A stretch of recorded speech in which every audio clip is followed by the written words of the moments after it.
If you happen to have been living under a rock for the past couple of weeks, let me fill you in on what's been happening on Twitter and YouTube recently. Ever since someone posted an uncannily awful animated music video of what appears to be the children's nursery rhyme Johny Johny Yes Papa from the YouTube channel Billion Surprise Toys, the internet has just been losing their minds over all these bizarre, horrifying, and yet strangely entrancing music videos from all over YouTube, specifically YouTube Kids. And I'll admit that I've been memeing about it a little too, if you want to check that out. I mean, I'm not forcing you to do anything, but I do have a Twitter account you might want to follow. I mean, I'm being followed by the Cynthia Abramson, so that's gotta account for something. What's been strange to me about this whole scenario though is two things. One, people like to pretend that these are some new discovery and that every one of these kids channels just started uploading these videos when really it has been going on for several years now. And two, that this is the only genre of weird kids videos that has become massively successful for some weird reason. I mean, sure, you had those Spider-Man and Elsa videos a while back that everyone knew about, and you could argue that unboxing videos are also part of that trend, but these are both low-effort content that, due to their easy reproducibility, YouTube of course favors over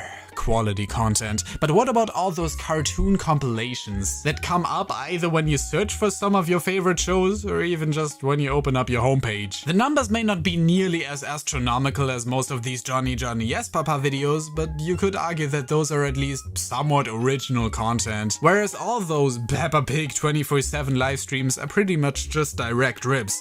Which of course, I'm not complaining about.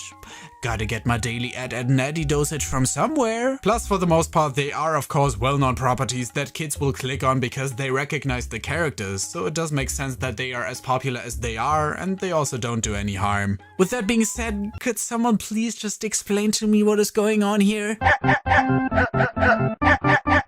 I mean, holy crap, look at the numbers on these. These are as popular as the official channel's ones. And even then, why of all shows that kids could be watching on this site is it that the Mr. Bean animated series is this popular? Were most of you even aware that this was a thing? Mr. Bean, aka Rowan Atkinson, is one of the most outstanding method actors and comedians out there, and the original run of his show has made so many lives out there so much happier. But would this really translate into a cartoon? Wouldn't make producing more of the show make more sense, since it would also be far less time consuming than a cartoon is? Now, I remember watching this way back when it first aired on TV. It was one of those shows I just watched whenever nothing else was on the other channels, but I much preferred watching pretty much anything else, and yet this thing, even then, was absolutely inescapable. I swear, this was on what felt like all the time. So you might be wondering, hey, Mr. Door, couldn't that, you know, be for a reason? Maybe this cartoon was just so amazing that the network you watched it on just had to play it all the time, even though they did also have the rights to Dragon Hunters, Fillmore, Kim Possible, Lazy Town, Camp Lazlo, and a whole bunch of other stuff I can't even all list here. Well, when you look at the footage on screen, you can probably tell that one of the reasons this thing was on so often was because it isn't the most expansively made show out there, and so they just had a bunch of episodes in their backlog that were easy to license or something, and it's pretty obvious that the art style does allow the animators to cut a lot of corners, especially in the backgrounds, objects, and even most of the characters, which all look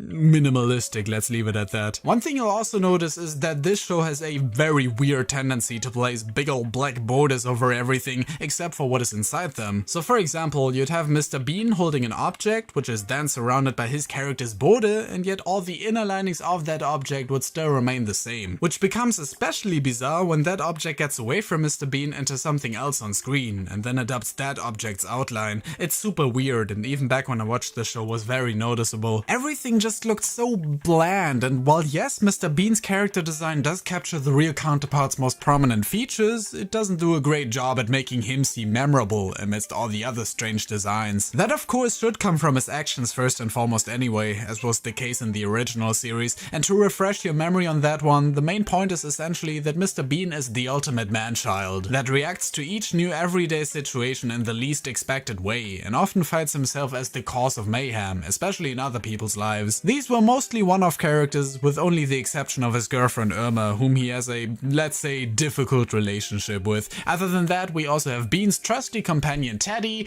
a teddy So of course, seeing how small the cast of Mr. Bean was, it made sense to at least bring these two and some of the show's initial characters back. And some other notable features of the original did make a return as well, including his iconic green car for example, but for the most part it now consists of completely new characters. Most prominently Mr. Bean's landlord Miss Wicked. She's your typical cranky old lady archetype that acts as any normal human would to Mr. Bean's zany antics, and often either falls victim to or gets directly involved with them. She also has a cat named Scrapper, whose favorite game is oh god, cut that out. All the other characters in this version are basically as irrelevant as those from the original, putting the focus squarely on Mr. Bean without exception. So if you're not into a man-child goofing around and finding new strange things to do each episode, you're also not going to have a whole lot of fun with this series, because that's basically all it is. There are some good parts to point out about the animated series though, like the theme song for example, which is a definite improvement over the choir one we had in the original, as it adds onto the flair of it. And the animation on Mr. Bean getting bored with the credits at the end card, well, that's just adorable. I don't care what you think. But then again, hearing the same theme song over and over and over and over within the show, just on loop whatever Mr. Bean does,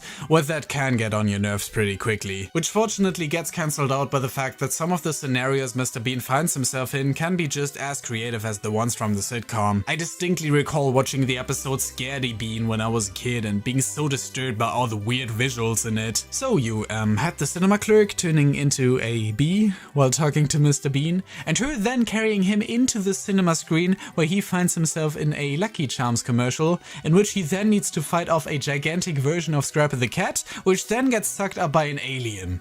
Or as I like to call it, a day in the life of Snoop Dogg. Or what about that classic episode where Mr. Bean sleeps in his bathtub and a gigantic chicken comes along to hypnotize him? What is going on? These episodes were all decent, but where it gets real juicy is when the series got revived for a 4th season back in 2014, a solid 10 years after the original run had ended. So yeah, we got a real George of the Jungle type of deal here. But whereas the show definitely doesn't make as bad a jump into complete insanity as George of the Jungle did, the episode's concepts made a very noticeable shift towards focusing more on a real plot, with some more character interaction and not telling everything in a Mr. Bean-centric way, which becomes apparent because there is also a lot more dialogue than there was before. In the first 3 seasons, everyone would talk with these gibberish noises where you couldn't really make out what they were saying, whereas now it feels like they are about to hold an inauguration speech. From what I can tell, the 4th season definitely doesn't improve upon the show, but it doesn't ruin it either. It's just more of the same, albeit a bit louder. Between the 3rd and 4th season of the show, there was also a video game released for it back in 2007 that I remember a friend of mine in school playing all the time, and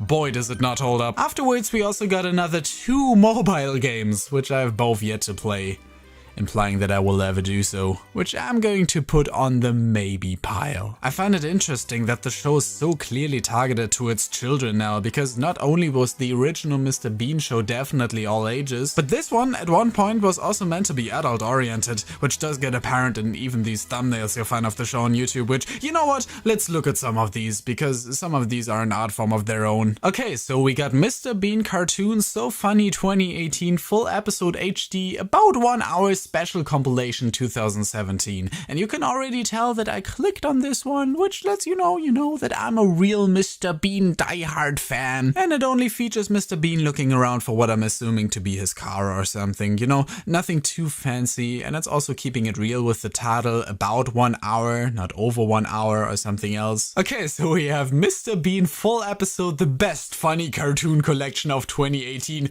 part 1. It was from 2 hours ago and features Mr. Bean. A very horny Mr. Bean. You also have from 2 days ago HD Mr. Bean Cartoons full episodes best compilation 2018 full episode in HD part 9.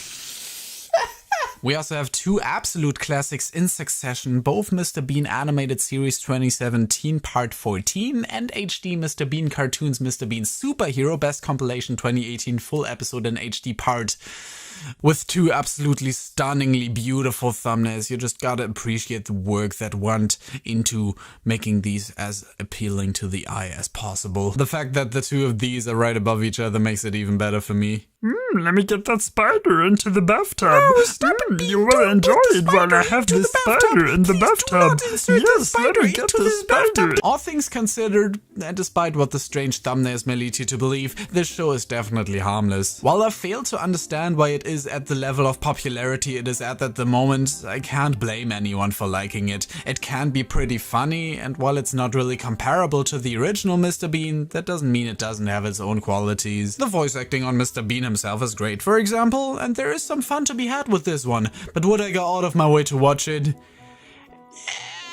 My mind hasn't really changed on that, but let's say I wanted to check out more of this show. Where could I get the DVDs? Okay, let's see here. We have regions 1 through 4 with all different box sets. We have region 1 with Been There, Done That. Whatever will been. It's all been to me. Grin and beaned. The ends justify the beans. It's not easy being Bean. And then we have region 2, Mr. Bean the animated series, 8 amazing adventures, number 2, 8 adventures, sticky scrapes, 9 tremendous adventures, 9 more exciting stories, racing adventures.